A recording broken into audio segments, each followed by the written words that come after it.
Look, usually I don't love international football, but I'll tell you what, I could use maybe one more week away from the anxiety. This is the ArsenalVision Post-Match Podcast. My name's Elliot. Think about me on Twitter, Yank Gunner. Hello, everybody, and welcome back to the Anxiety Show, because football is about to come back with an insane bang. Just the FA Cup on Saturday and the Champions League on Tuesday and a crunch league fixture on Saturday and another Champions League tie and then another crunch fixture and then another Champions League tie, we hope, and then another FA Cup semifinal at Wembley, we hope, and it just goes on and on and on, and I'm sure it will be nice and smooth sailing, and actually all the anxiety I'm discussing will melt away like a summer breeze. We'll just never know it was there, or I may have no cuticles left by mid-April. Thank you for being here. Love you very, very much. Going to express some of that love more sincerely in a moment, but first, I'm going to introduce Paul. Hello, Paz. Woohoo! Woohoo, indeed. You ready for the anxiety? You ready for it? Yes, I am. I'm all chilled out. Won't last long. You take everything in stride. You've got that zen. You know how to meditate. You know what you're doing. I do know how to meditate, and sometimes it helps a little bit. Sometimes it doesn't make much of a difference. So, I'm ready to be terrified. Big 6, 7, 8 weeks to come here. It's everything we've asked for, Elliot. We've been asking for this, and God went and gave it to us. Yep. So, yeah. You want to go see us win the title against Fulham in a VIP box, meeting Arsenal legends and the podcasters like Clive and Tim? You can do it. All you got to do is give anything to our fundraiser. The link is in the show notes. It is 1.3+ million pounds that you have raised in 3 years. And due to the cutbacks in funding globally for humanitarian projects, we are now essentially the only remaining child intervention program in Zaatari camp. That's it. This is the lifeline.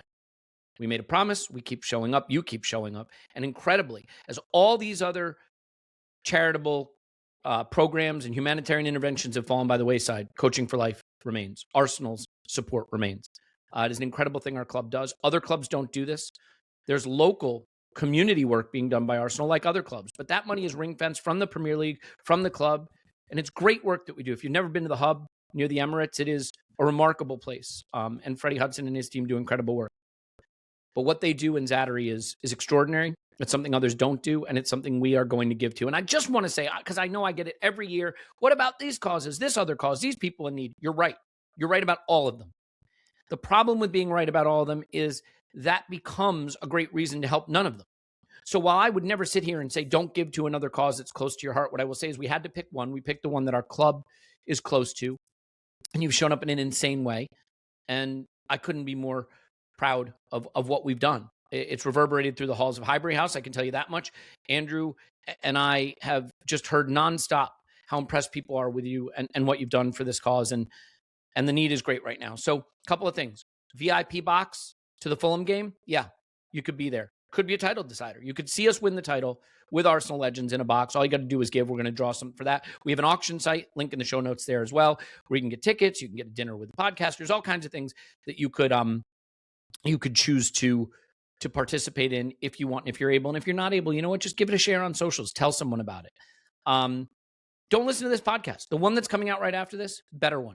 CEO of Save the Children in Jordan, Donna Ericat, spoke with me and told me why you are so special, why this work is so special, and why it's needed. Hope you'll listen to it. We'll have interviews from players. We'll have interviews from men's and women's team players. We'll have interviews from people behind the scenes at the club. This whole month, we're going to do things to share with you this story in the best way we can. And as someone who has been to Zaatari camp in Jordan, I can tell you, these kids see the Arsenal badge as something that is a connection to the wider world. They don't have that connection. Arsenal is that connection. And you help provide that. And it is just incredibly moving when you're there to see that badge in that place and what it means. So feel immense pride in what you've already done, and hopefully you will help us again. Smash our goal, which you do every year because you're incredible. If you want to get in touch, contact at ArsenalVisionPodcast.com. We can talk about ways you can help, but the best way to help is just go to the link at Just Giving and give what you can. And then we see where we land, and we believe that with this year's donations, we will be able to fund the full 5-year cycle of the next program. So that would be a remarkable thing to do. Thank you. When we say we love you because of this kind of stuff. By the way, Paul, as you know, our patron money goes to this cause in April. So if you do say, you know what, I want to help, and these guys are doing something good. If you want to sign up for Patreon, you want to use Saliba 50 and do half off, or you want to do the full fare, our patron money is going to you to you. Our money is going, that would be lovely, I know, but it's actually going to people in need. It's going to the fundraiser this month. And we'll be putting that donation in shortly and updating you on that as we go. And huge thanks to Andrew for his generous donation already. Okay. With that having been said, and we will be continuing to talk about that through April. So, apologies in advance for hearing about it, but I hope you understand of all the nonsense we talk about on this pod, this one is certainly worth hearing about. Paul, let's touch on some international break stuff that happened before we look ahead to Southampton and beyond. And, one thing that happened is some cool stuff for some players that we're going to potentially be depending on or might think we're going to depend on in the coming games. So let's start with Viktor Gyökeres, a hat trick and then a match winner to send Sweden to the World Cup. A huge moment for him. And while the cynical people might say, well, that's the level, scoring against that kind of competition, that opposition in that kind of competition. And I get that. I get that argument. I am inclined to think that for someone who really wants to be feeling himself going into the run-in, really wants to believe he's the man, posing in front of his national team fans with the Bane mask on, having sent them to the World Cup is just the lift we need for a player we're really going to need to be in top form. So how do you evaluate his international break and whether it could have an impact on us? Yes, to all of that. We should be very happy that he gets 4 goals in 2 games, is to use your phrase only, I won't. He's feeling good about himself. He won't say if he's feeling himself? No, that's the kind of thing you might say. You, I feel. I got to keep away from that stuff, Elliot. That's the stuff that gets me into trouble. He's also got, 16 goals and 2 assists in all competitions for Arsenal. I mean, it's creeping up quite nicely for him in terms of a season. And him feeling good about himself, he's going to play big minutes and maybe have big moments for us in the run-in. I mean, 3 competitions, the ball's going to bounce in his area of the pitch, and we're going to use him because we got the shortage. There's the opposite of a glut. There's a drought on our players. We're running them thin. He's going to play a lot. He's going to start a lot. It's nothing but good. And maybe the best of Viktor Gyökeres is yet to come. And Europe's different, and you get different looks, and he could have some really big games for us in Europe in the run-in. So it's nothing but good. So I'm very happy about Victor getting his 4 goals. He'll be happy. Sweden will be happy. We'll be happy. Yeah, I'm sort of torn, Paul, and I'm curious where you are on this, because I still believe that Kai in his pomp is the best center forward we have at the club, that the best of Kai that I've seen is the best center forward play I've seen among our options at the club. The best of Jesus might be up there too, to be fair, but I don't know that I believe the best of Jesus is really there anymore to be tapped. I think the best of Viktor Gyökeres, his absolute best games, have been pretty solid, but I still fundamentally believe that an on-ball player who can help us in multiple phases of play is probably just slightly more valuable, and especially with Kai's aerial capacity, I think that could be helpful as well. But I must admit, the best of Kai is really something that I think about having been from January to May 2 seasons ago now, essentially 2 years ago.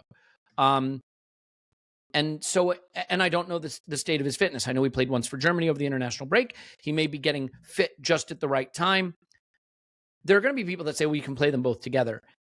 For me, Zubamendi, Rice, and Kai is a great midfield if you plan to be direct and go long and try to win a lot of duels. I think it can be a midfield that also leaves you without the ball as much as you'd like to have it. So for me, I still think it's preferably one or the other, Kai or Gyökeres. And I'm wondering, with some big games coming up, let's say not Southampton, let's say Sporting Lisbon. I mean, I regard that as a big game. Maybe you want to say Bournemouth, whatever you regard as the next really big game. Do you have a sense of which center forward you would like to see getting more of the big games or starting? Everyone will play, but starting more of the big games for the run-in? So there's a few ifs, right, in terms of who we have available for midfield. It's pretty thin at the moment, but maybe Martin Ødegaard is back properly. Maybe hit some form quickly. So that's the big one for me. If Ødegaard's back and hits form, he solves all sorts of problems for us. And then you have a choice of, how you want to mix Gyökeres versus Havertz. But until we reach that happy spot, I think there's a good chance you're going to see both playing together. So, and we've seen it a couple of times, and once it looked great, and against City, maybe not so much. But I don't think we did it very well against City. So I think there's the chance for it to be better than we've seen it there. A couple more games, they'll start to find their patterns. I do agree it has the risk that we don't hold the ball or control the ball well enough. But the other thing we didn't have was an in-form and fit Saka on the day. That was probably one of his palest performances. So it's one of those where you got to see it again with Saka in form. This is Gyökeres and Havertz together. With Trossard, I thought he was okay on the day. A lot of people had a problem with Trossard on the day.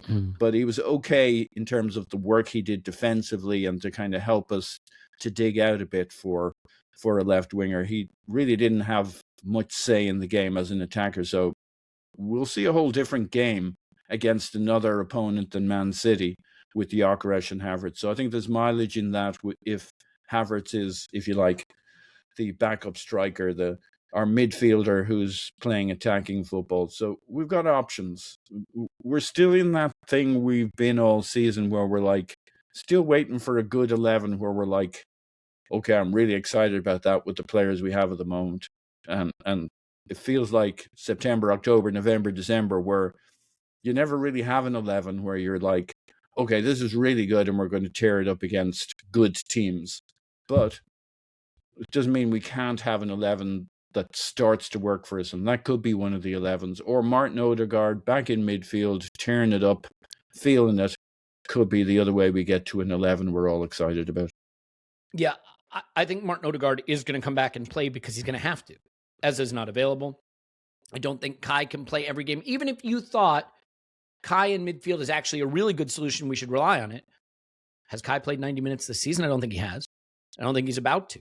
So you are in a situation where you're either moving Saka inside, but you don't have Nani Madueke right now. So then you're talking about starting Max, which we'll get to Max, but I don't think he's going to start games. Ødegaard has to play. I really think it is that simple. Maybe that's good for him, right? You can go with the competition's good. Well, we've tried a bit of that, and it hasn't been that great. Because I wanted to throw this back to you. I was going to say, actually, would you regard Martin Ødegaard coming back in this situation to kind of be perfect for him? Because there has been... Look, I adore the player. I think it is fair to evaluate he hasn't been at his best in all phases of play for a while since that ankle injury now. And I think that his role has gotten a little bit murkier in light of some of the players that have been brought in where there's some redundancy or some difference in how we play.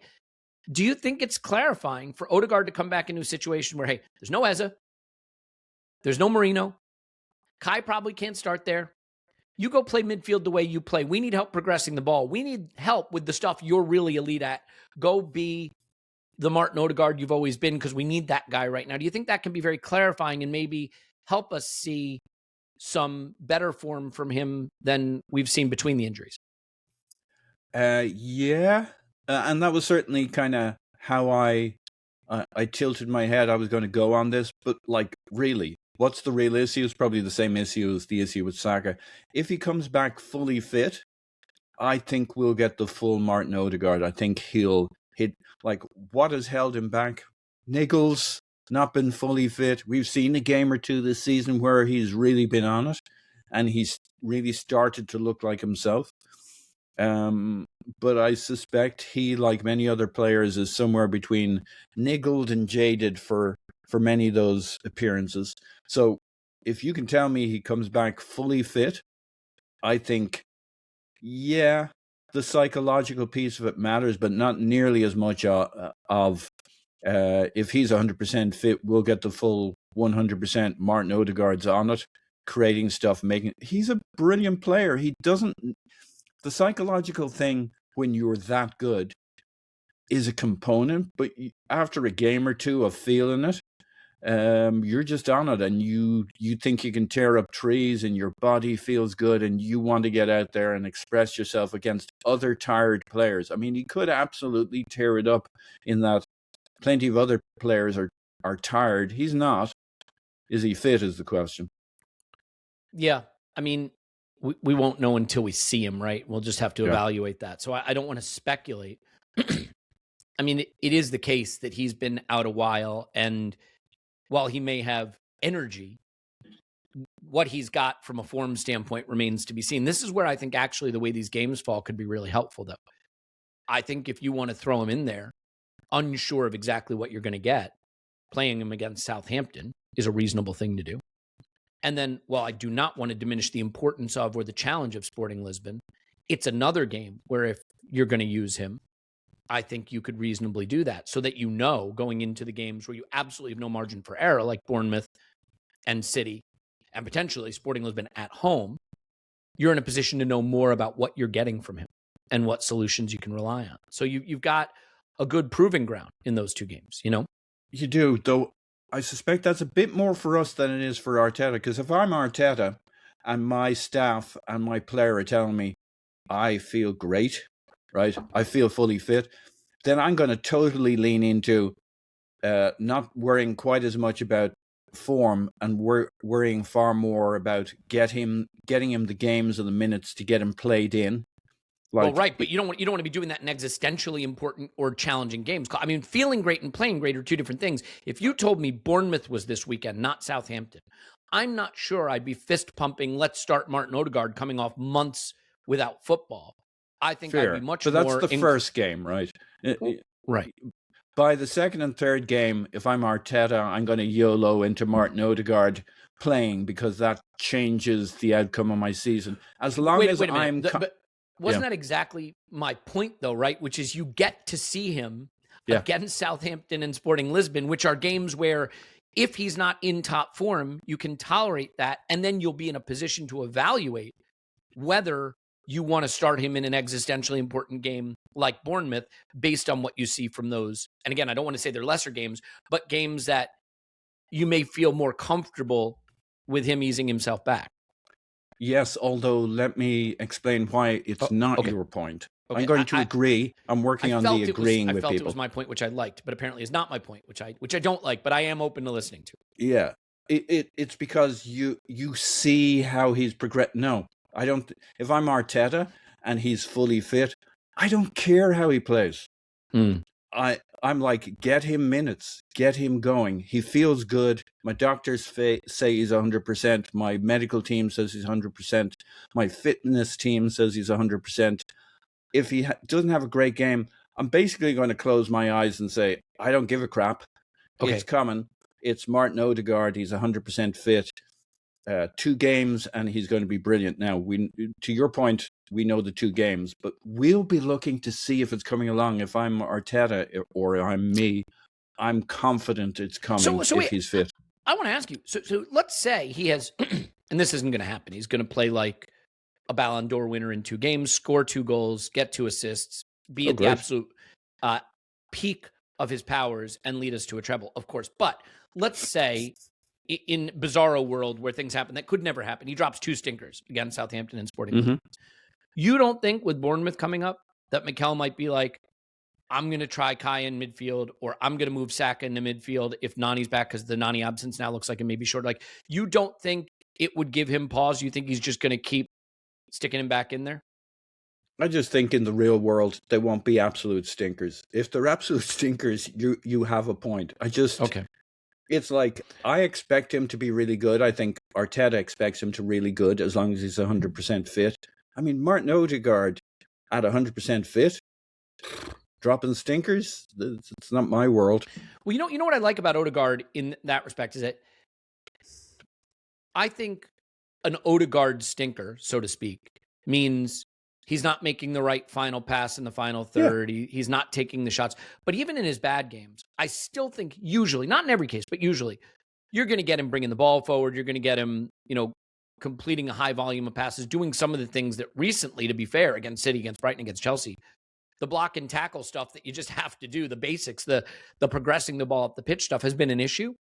And I think you usually get that from Martin Ødegaard. But we'll see. Look, I don't want to make this the Ødegaard cast, but yeah. Mm-hmm. Can I just say, I think there's way too much angst about whether Martin Ødegaard is good enough. The angst should be, is he fit enough?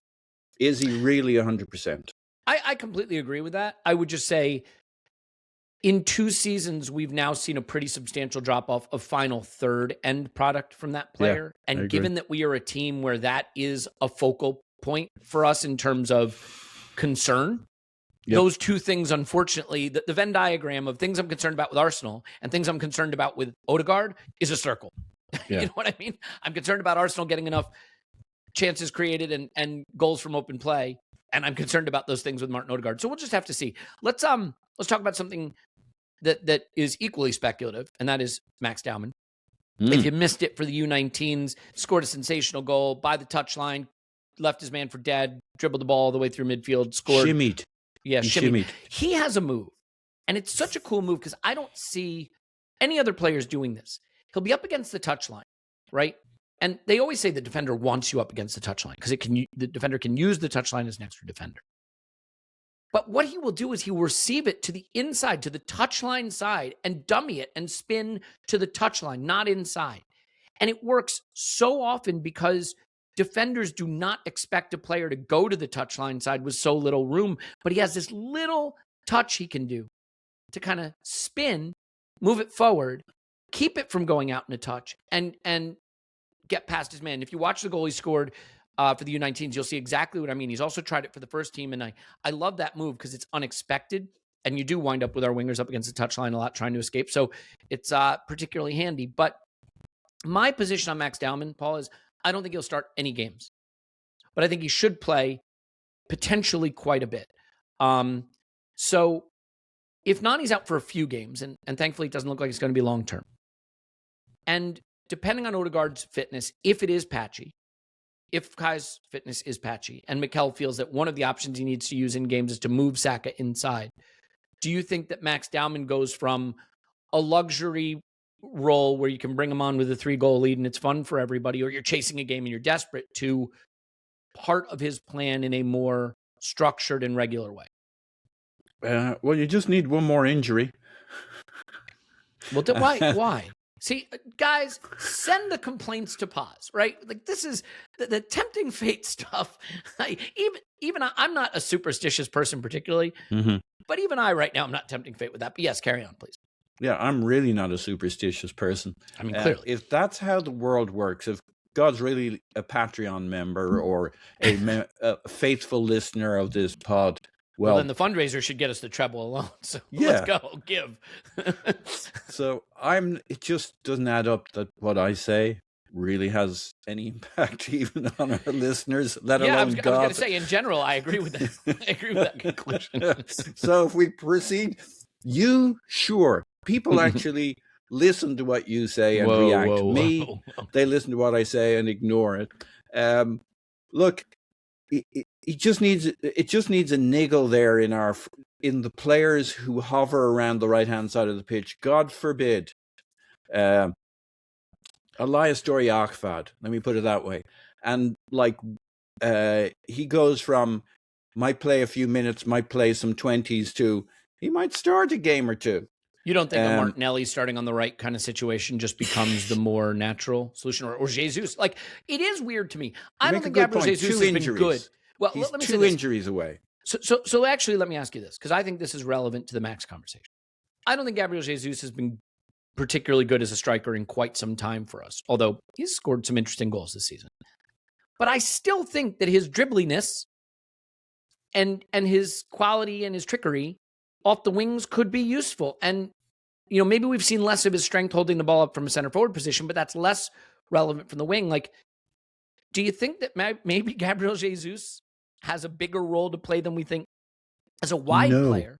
Like that, to me, Pep used him so effectively, and granted, we were talking about peak Jesus at that time, but he used him so effectively as a malleable player he could use across the front three, and quite frequently off the right in title run-ins. Like, why not? Well, because he'll need a lot more legs on the wings, and Arteta would want him to do a lot more defense Yes, Like yes. We must Trossard always works his think about socks how off. our attackers defend. I know. Yeah. Well, I don't know if you've noticed this, but we're the best team in Europe, the best team in the Premier League, and the favourites for the FA Cup or whatever. Timber's So back there, Paul. He can do it. He's fine. yeah. So unfortunately, Arteta probably cares about the defensive work he can do even more on the wings than what he can provide when he's dropping in centrally. And I just haven't seen the legs. Look, he can be a great player, but first you got to see it in his legs, and we haven't really see it yet. So I'm going to colour me skeptical on Jesus until we see a game where he's like tearing it up physically and he's got the burst and he's going past players, and we haven't seen that yet, unfortunately. I mean, he's still at a young enough age where he should be good enough, but I guess cumulative mileage in his legs or whatever, all the injuries he's had, all the minutes he has played over time, it just doesn't seem to be there. So I have a bit more expectation I'll see Max Dowman, I sense, than you do, even though I'm still I'm basically with you. I just think I expect maybe a little bit more than you do. Well, let me frame it this way. So, all kidding aside, I do think Mikel Arteta thinks a lot about how we keep the opposition out. And I don't mean that in a derogatory way. I think we are the best defensive team in Europe, even if our defensive level has maybe suffered a bit in the second half of the season. We still are excellent defensively. And I don't think Mikel Arteta is ever going to put anybody out on the pitch that he thinks weakens us defensively if he has an option that he thinks is as good but doesn't weaken us defensively. And so I think, for example, if we're 1-0 up, I don't know that that's a situation where Arteta is going to want to bring Max on, because I think he believes that what we have, we can hold. Now, to be clear, I don't know that it's played out that way recently. And I am sympathetic to the idea that actually bring on a guy who can carry the ball from back to front, trick a guy, dribble a guy, win a foul, win a penalty you don't expect from nothing. Because if your team is sitting just that bit deeper, you need someone who can individually impact the field tilt, you know? So I would like that, but I don't think Mikel will use him in a 1-0 lead situation. I don't know that Mikel will use him in a 0-0 situation, except where it's late in the game and we desperately need a goal, like against Everton. I think, look, we all agree he might see minutes in a game where we're 3-0 up, but set that aside. I would like to see him used more widely. Where I don't think he'll be used, Paul, is from the start. And the reason I don't think so is that I think for a 16-year-old, the single biggest thing you're going to experience is the physical impact of playing senior men's football. I don't think a 16-year-old can play 90 minutes at that level. And if you start someone that you know cannot go past, let's say, an hour, you start the game knowing one of your substitutions, and that limits what you're able to do in response to what happens in the game, including injuries and scores that you don't expect. So I think Mikel might opt for the safer option to see Max as a game state relevant tool he can use, as opposed to starting him and potentially knowing he's got a substitution he has to make. The only game I could see him starting, ironically, is this one coming up right now, which is Southampton, where if he feels he has to make a sub on the hour to take Max off, but it keeps Saka wrapped in cotton wool and it, helps him avoid having to overuse certain players, then yeah, I could see it in that situation. Yeah, I agree with that, except I'd still maybe add another egg in the pudding for I could see why you play him when you're 1-0 up, but you're not getting a lot of attack and you don't want to play. You got 40 minutes to go and you're like, I want to be 2-0 up, not 1-0 up. Like, we haven't tended to see that so far, but if he continues to be a high impact sub when he comes on, you start expanding the use cases. There are game states where you want another goal or you want to take the ball down the other end of the pitch. You don't want to spend the whole bloody game in your half because your players are jaded. And you're like, Max Dowman can do that fullback all day long, take us down the other end. Not just because you need another goal, it's because you want to play in their half more than you're playing right now. And so you could see, I think there are more game states than maybe you originally framed, where you could say, 30 minutes of Max Dowman changes the balance of this game, given who we're up against. And if they're sitting in a deep block, He's a guy who can get you a penalty. He's a guy who can jink his way around a fullback. I think you're basically right. I'd just maybe throw another egg in the bake.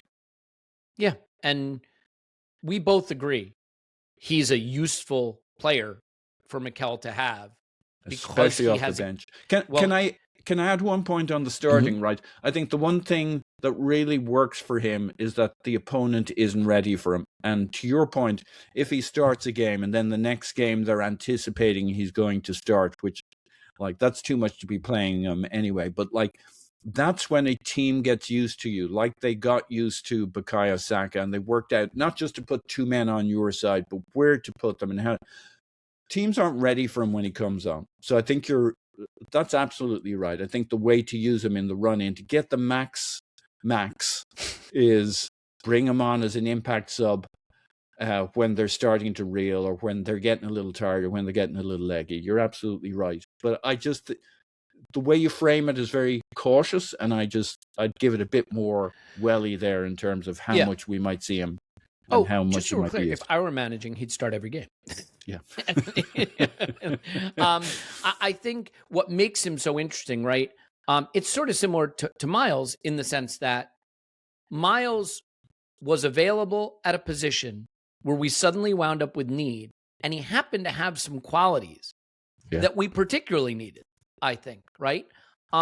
His ball progression, his carrying, like things like that, his strength on the ball, and he was at left back. I think right now, we're not awash in dribbly final third devastation. We're not awash in players that create a little moment of magic out of nothing. And Max is that guy. And so I just think when you have a quality you need and you don't have someone else who necessarily brings it, you've got to tap into it. I think it will be very exciting to see what he gives. I do think Mikel will probably err slightly more cautiously than the way we're discussing it, but we'll see. I want to look ahead to Southampton and talk about how we'll approach that game, where it sits in the sort of pecking order, and also the extent to which maybe it is being overlooked as a challenging fixture. But first, a couple things. April 25th, that weekend, we'll be in Washington, D.C. doing a live event. Paul will be there. I will be there. Jacob from Poorly Drawn Arsenal will be there. It's going to be a really special time at Franklin Hall, and we hope you will be there. Live pod, celebration, but we're also going to be doing coast-to-coast national celebration live stream for American Arsenal supporters to try to bring this community over here all together at a time when I think we could use a bit of togetherness. And so we'll be putting more out about that, but you can go to acrossamerica.arsenalvisionpodcast.com, acrossamerica.arsenalvisionpodcast.com, learn more about that, come out to DC, support Arsenal against either Newcastle or in the FA Cup semifinal. So we'll know that in a bit, and that'll be fun. Again, if you want to be a patron, we're giving that money to the fundraiser this month, so we'd love to have you there. If you want to use code Saliba50, you can get it half off, or you could go full fare, but your choice. Or if you just want to give to the fundraiser, please do.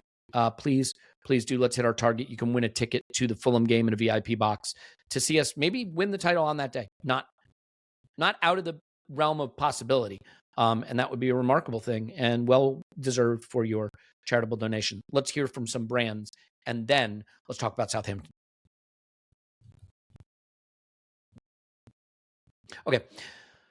Paul, can I just ask you quickly, like, how hard a game is this? How concerned should we be? I mean, we've had some bad experiences at St. Mary's in the Premier League, not as recently in the Cup, but they're near the playoff places in the Championship. This is not Mansfield Town. This is a different kind of opposition. This is not Wigan. It is away. It is under the lights. And it is a game that we won't have a ton of time to prepare for in terms of the players that are coming back from international duty. And also not knowing which of these quote unquote injuries are not quote unquote injuries and just are injuries. So I think this has the potential to be a banana skin, which would be a real shame because you don't want to crash out of both domestic cups in consecutive games and have that sort of swirling around the club as we go into the really important stuff. So how tricky is this, and how important is this? Very tricky. They're going to be playing at home. We're not going to play our strongest 11 from the start or for 90 minutes. So whether we get a goal ahead of them or not. If they're sticking around and they're a goal down, or it's all level for a while, they're going to fancy it as the game goes on. And like, we remember the Mansfield game. Okay, we won't have to play on that pitch, but it wasn't all about that pitch. It took us a while to just get the machinery going. If you change the lineup, you can struggle a little bit for fluency, and then any home team has a chance against you. Big teams crash out all the time. So now this could be, look, it could go very smoothly, but I think there's a 2 out of 3 chance that it's a tough game for us, and maybe we lack a little fluency. Maybe they will be up for it. Their supporters are going to have a fun day. They're hitting form in the league, and just generally this is their better time of the season so far. So they can absolutely give us as much as we can handle on the day. I think it'll be a proper game, unless we come in there all guns blazing and like things go well for us and we're finding each other on the pitch and we score a couple of goals early on. I think it's far more likely this is a tough game. I still think we get there. And we will learn things about who's fit and available and who's ready to go. Yeah, I think it is a tough game. I think Mikel will take it maybe even more seriously than people are thinking. Look, he takes every game seriously, but I mean, I don't think the lineup is just going to be some intense rotation. Having said that, in terms of who's available, it may feel that way anyway. A couple of things I'd say about this. In terms of the importance of this game, the importance of this game is sort of going to depend on what happens next. And here's what I mean. If we beat Sporting Lisbon, Bournemouth, Sporting Lisbon, City, if those are 4 wins, having lost 5-0 at St. Mary's will literally not matter. No one will care. If we beat Sporting Lisbon, Bournemouth, Sporting Lisbon, and City, literally no one will care. No one will care about the League Cup final. No one will care about the FA Cup. So I believe that fundamentally. Now, people listening may say that's not true. I want the FA Cup, and those results wouldn't change my opinion of it. But I tend to think that the vibes around the club would be ebullient in the scenario I just played out. Obviously, if we were to lose to Southampton and then not get the results I just called out, it would be a very different situation. And, you know, Arsene Wenger always said, or famously said, you go up by the stairs and down by the elevator. Or did he say the escalator? I think it was the elevator. But you go up by the stairs, you come down quickly. That's the point. And what you can't do is you can't let a slide turn into an avalanche. You can't let the League Cup final turn into you're out of the FA Cup. The gap to City is 1 point. You're out of the Champions League in the span of 3 weeks, or 4 weeks. So I do think that doing the business against Southampton just gives you base camp, gives you a level off from the cup final feeling, gives you a foothold back to feeling good and back on the up and up in this season. It keeps a big historic treble dream alive. And I know people don't like me invoking the treble, but if you're here, you have to discuss it. So Mikel's got to kind of thread that needle between, I think, resting the players who need rest, picking a team that can win, but recognizing that whatever happens in this game, it is the Sporting Lisbon tie and Bournemouth and City that is largely going to determine how everybody's feeling in a few weeks' time. Paul, I just really believe fundamentally that we're also going to get an interesting window into the mindset of these players, because I want to see players who come out excited to chase history as opposed to players who seem terrified of it. And there have been people who I think who have asserted in the past that the players maybe wilt under pressure, maybe don't look like they have the mentality, and I hate the word mentality because it's so amorphous, it's so hard to evaluate for the challenge. But obviously the way they shrunk from the League Cup final was a bit worrying, and I think that's left a bad taste in people's mouths. Do you connect at all to the question of their mentality, their mindset to go do what needs to be done when the pressure is on? I want to see a team excited to go win all these trophies, and I think we will see that. But do you worry about that side of it, the way pressure can make dust or diamonds? Which do you think we'll see? Do I worry about it? Not really. Except for when people bring it up, Elliot. The media will do the media thing. I don't. Yeah, well, of course. But we can ignore that. We can have a natural chat between us. Yeah, I'm getting very good at ignoring the media. News alert: they don't like us. Well, I mean, we ruined league football. Now we're ruining the England national team. Ben White's there, which is ridiculous because, yes, he's a great player, but he once didn't want to play for someone who abused him. And Arsenal players who genuinely are shagged out and need to be fit for the World Cup are going home rather than playing meaningless friendlies. These are all things that degrade and debase the national team, and we should be outraged. Yeah, because the national team manager sent them back. So by the way, and Tim made the perfect point about this, as did Clive. Like, national team managers send players back because it's in their best interest too. Okay? Yeah. Not overplaying players you need in the World Cup is in your best interest as national team manager. Anyway, we're way off track. Sorry. So dust or diamonds, Paul. What's it going to do? I don't really worry about it. In the sense that I think there's a fundamental character flaw in this team. No, I don't. These are brave, strong players, but there is a psychology of not having won yet, and there's no way to fudge that, which is we're going to have to win to feel like champions. We shouldn't be feeling like champions yet. We still have everything to prove. We've got to play with a bit of that underdog spirit that they all have it in for us, and we're going to show them. And that's why, like, I think St. Mary's does matter. That match, that game does matter. And like you talked about threading needles, he's got several needles to thread, including, who's fit enough and how much does he risk them. And then the other factor is you're picking a team and you say, oh, I'll heavily rotate, but you're still going to have 5 or 6 starters in there. You're probably going to have the best part of you might have two of 3, for example. You might have Gabriel or Saliba and Timber or White, who you could consider both starters at the moment. Hincapié on the left, maybe.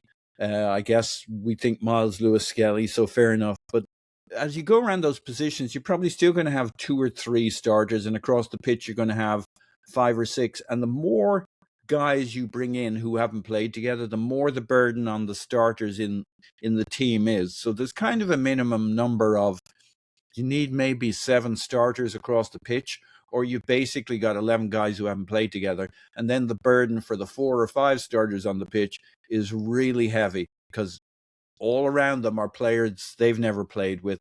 And now they're going to have to really tax their body. Whereas, if you pick Timber, Gabriel and Saliba, they're probably going to have a relatively comfortable day because the team's a little stronger and the guy in front of them and around them is the guy they normally play with, and it's only the guy on the left. It's only Miles, who they know pretty well and know how to play with. So the known knowns are high and the known unknowns are low. So I think there's a point past which if you over-rotate, you actually made it more difficult for your team and for your starters who you're trying to protect and get through games safely. There's an argument for saying, I don't know what the number is, it's probably like 7 of your 11 need to be players who play together every week. Maybe it's Ben White instead of Timber, but it needs to be guys who can slot in and play straight away, or the burden on the 5 or 6 starters you put out there becomes very heavy. What do you think of my theory? I know you're a rotate guy. I know that. But there's a point past which the collective starts to be, it's 11 different guys learning to play today. No, I agree. And one of my hypothesis has been that the great teams that win stuff at this time of the year. Hypotheses. One of my hypothesi, I think it's hypothesi actually. Fair enough. Is that teams that win stuff this time of the year know their best 11, so to speak, in quotes, and know how they want to play and who they want to play with in the games that really matter. And because of injury and the depth of our squad, we've chopped and changed all season long. I think there is a benefit, not to locking into a set 11, don't get me wrong, but to finding the alchemy that works best for the group that we have available. Now, it's going to be a bit because Eza's not around, and he's probably in that group, we think. I still think left wing is completely up in the air in terms of what works best out there. I think Mikel will lean towards Leo in the crunch games, but I don't think we can say that second half of the season anything off the left has worked consistently. I think there's the question of center forward. Is Gyökeres up front our absolute best way to go forward? Or if Kai is fully fit, in quotes, is he the one? There's a lot of questions to answer. And I could be convinced, Paul, that rest, as important as it is, right now may not be as important as clicking, so to speak, into the group that's going to get us where we need to go. Like we talked about one decision to be made at striker, but another one is left back, right? It feels like that's been made.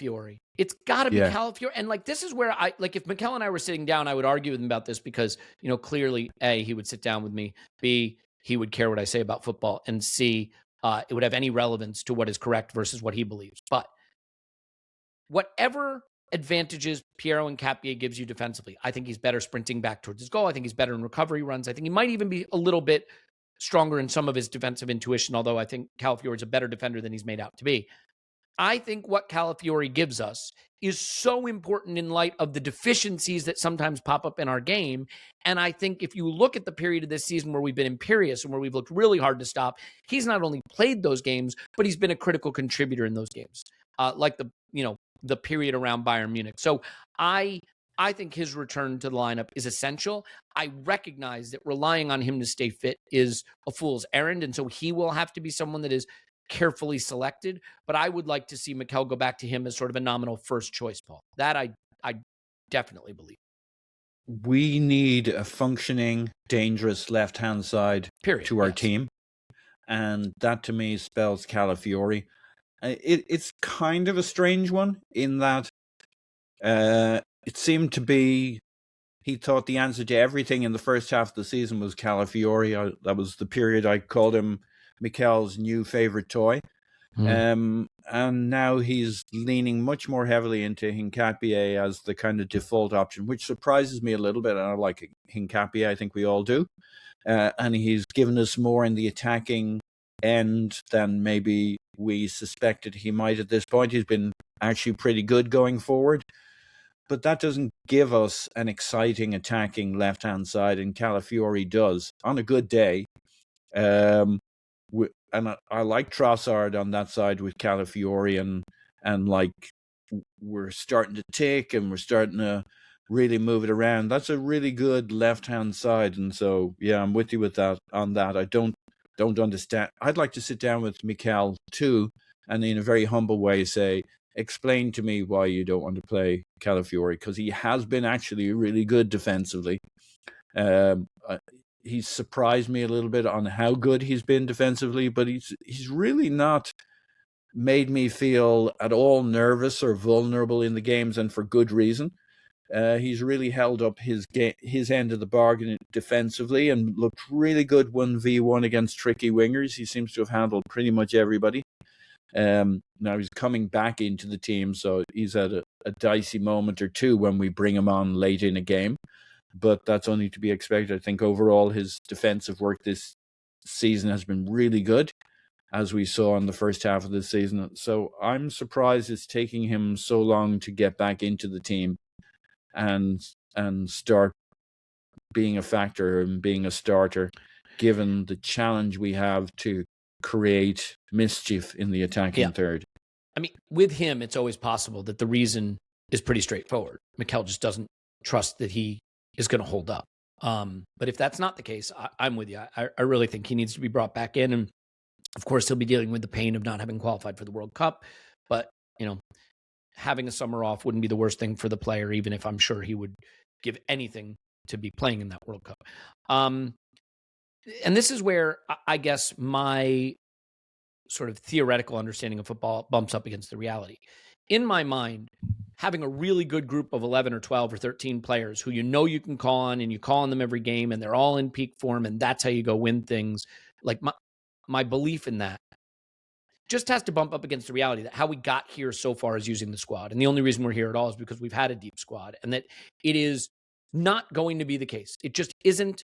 I mean, it's a 1% chance that we're going to land on a group of 12 or 13 players who all play every one of these games in the run-in, and that gets us where we need to go. So even if that's kind of how I think about football, and even if I still kind of believe it, it's not this team. That's not the story of this team. And this team, whatever it's going to achieve, is probably not going to achieve it by trying to do that. obviously, Paul, there are a couple of players that are. Yeah, go ahead. Well, just to repeat the point, we've got way more goals from our bench than any other team in the league this season. We got 21 goals and assists.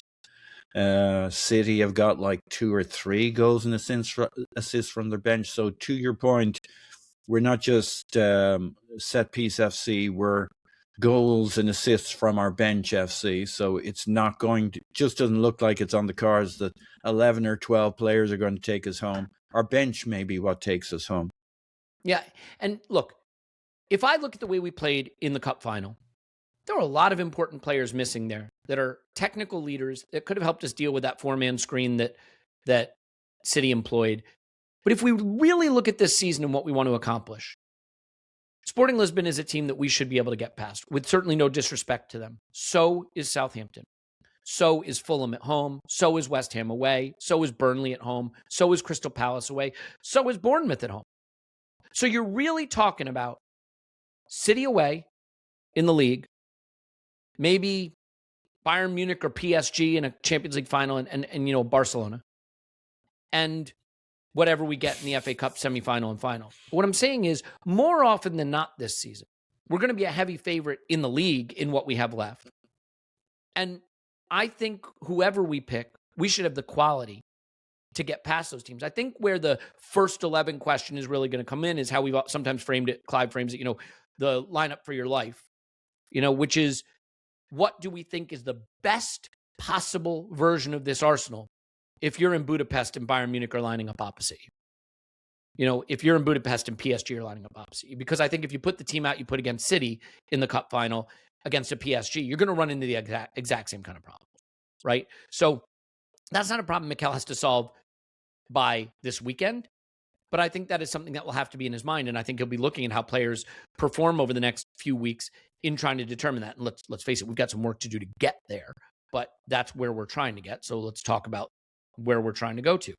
As a final point on Southampton, Paul, I think there's certain clear goals I'd have in my mind for what I'd like to see. We talked about Martin Ødegaard getting out there, seeing him play well, get a sense of what he has. I do think trying to determine what that front three composition looks like. Do you think we might see, if not from the start, a period of that game where it's like Saka, Kai, and Leo, for example, where Mikel is going to want to try to see the group, right? Like if he thinks the group is Rice, Zubamendi, Ødegaard, Saka, Kai, Leo, or Saka, Gyökeres, Leo, whatever it is, do you think he's going to want to use the Southampton game at some point to try to get the group out there that he regards as the group so he can see how it works, see it function? I mean, you bring Martin Ødegaard back into a mix and match group where Saka's not playing and Kai's not playing and Leo's not playing and maybe Declan Rice is rested. And that's all well and good, but for Martin Ødegaard, that's not necessarily the best way to reintroduce him. So do you think he will try to get at least some period of the Southampton game where he gets a look at what he regards as maybe his first choice group, so to speak? I'm sure he'd love that. I don't know if he'll get the opportunity to do that because he'd start with Martin Ødegaard. Does he want to play Gyökeres, Havertz, and Saka, who've all been on international duty and are coming back in various states of fitness? Like, back to threading your needle, I think we counted 3 needles he was threading earlier for this particular game. That would be a 4th. So yeah, I'm sure he'd love it. But there will be a lot going on. It'll be like who's ready, who he wants to start, who he wants to see play. And like Martin Ødegaard should be, like, we expect him to start, right? And we expect him hopefully to start hitting some level of form in this game. And I don't think it matters too much who's on the pitch for Martin Ødegaard to be able to show he can play some football and get passes in behind for players to run onto, be it Max, be it Saka.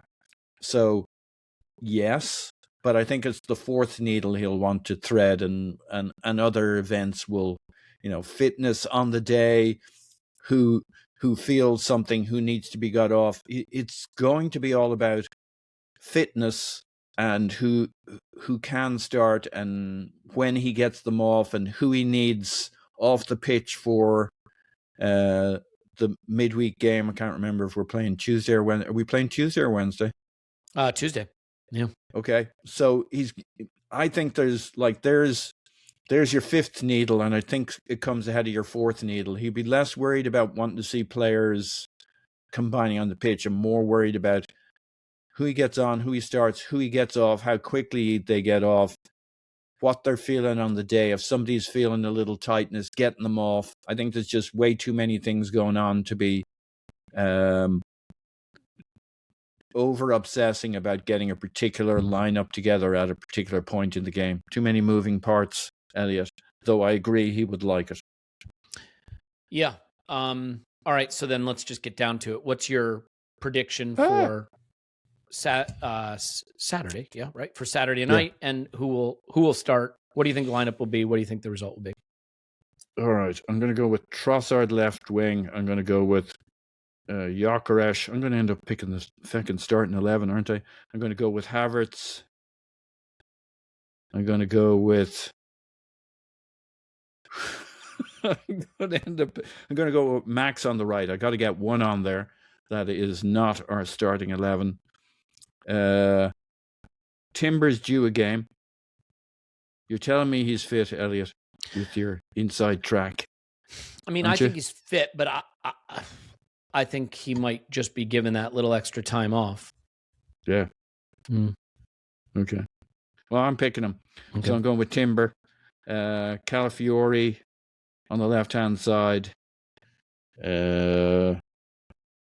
Mosquera and Gabby as centre-backs.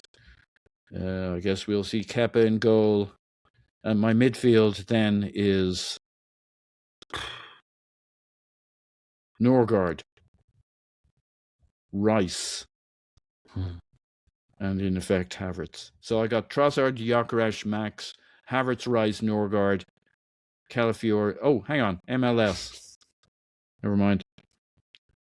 You talked me into wanting to see Calafiori. Played well for the U21s. Matt. Yeah, he did. He was absolutely on fire. Ethan was good too. Scored twice. I'd like to put Ethan in, but I'm not allowed. So no, he's plays for another club. Yeah.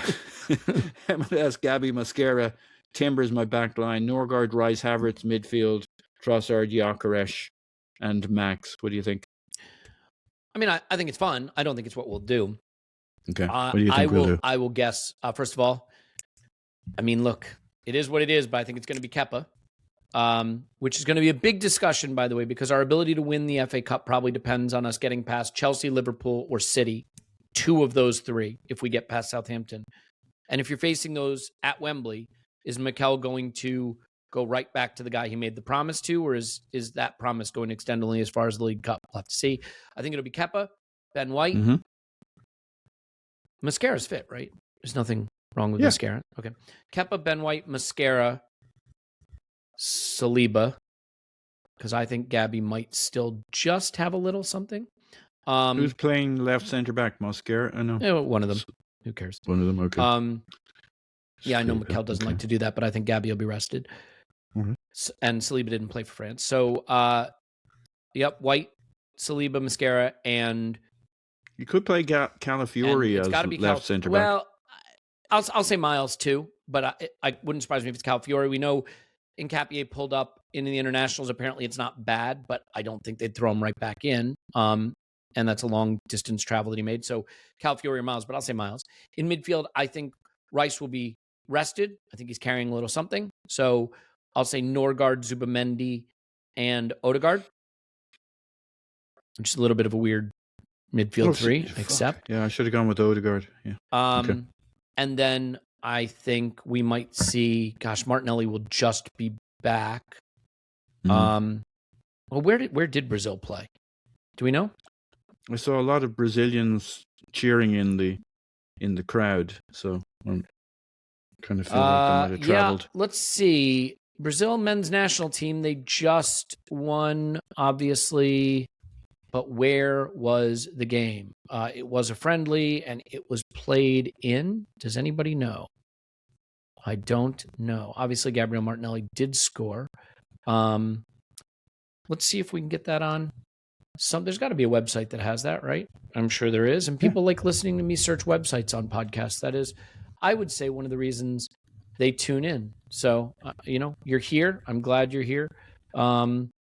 Brazil, we're going to search that. We're going to see. And they played. Okay. We are getting quite close now, everybody. And the funny thing is everybody listening already knows where it was played. Oh, it was played in Camping World Stadium, which I can only imagine is in Orlando, Florida. And it is. So a long trip back for Gabby from Orlando. Not quite as far as Brazil, but a long trip back. So I'll say, is he going to start Saka in this game? I don't think he will.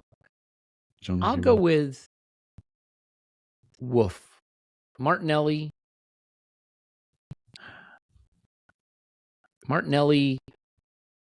Jesus, and Leo, maybe? Martinelli, Kai, and Jesus. How about that? Something wacky. Gyökeres just played 2 intense, important games. Saka, as much rest as possible. Maybe he will just start Saka and go Saka, Jesus, Martinelli. That could be it. You know what? I think we teased as much out of this as we can. We'll see. I think Arsenal will win, but I think it will be an ugly game. I'll go with like a 2-1. I think this is going to be tricky under the lights at St. Mary's, but I think we'll have enough. And we'll be back to winning ways and ready to face Sporting Lisbon on Tuesday, which that's a game he's going to want Gyökeres fresh and firing for. So I think Gyökeres will be kept in cotton wool because I don't think there's a chance in hell he's not starting in Lisbon. And I'm very excited to see that. Please give to the fundraiser. Please listen to my interview with CEO of Save the Children, Jordan, Donna Arakat. She is a wonderful human being. I had the chance to meet her. She's lovely, and she does incredible work and helps the Coaching for Life program thrive in Zaatari Camp in Jordan. So please give. If you have questions, want to get in touch, contact at ArsenalVisionPodcast.com. If you want to sign up for Patreon, Saliba50 is the code for half off. We're going to be putting our donation in maybe as soon as tomorrow. Trying to get all those funds moved around so we can get them in there. But we are very excited to support this cause and to get some good karma for Arsenal to win the treble. Paul, thank you. Clive and I will have a Friday Night Clive tomorrow, so join us for that. All right, now, Paul, thank you. Woohoo, indeed. We love you, and we will talk after Arsenal 10, Southampton 0.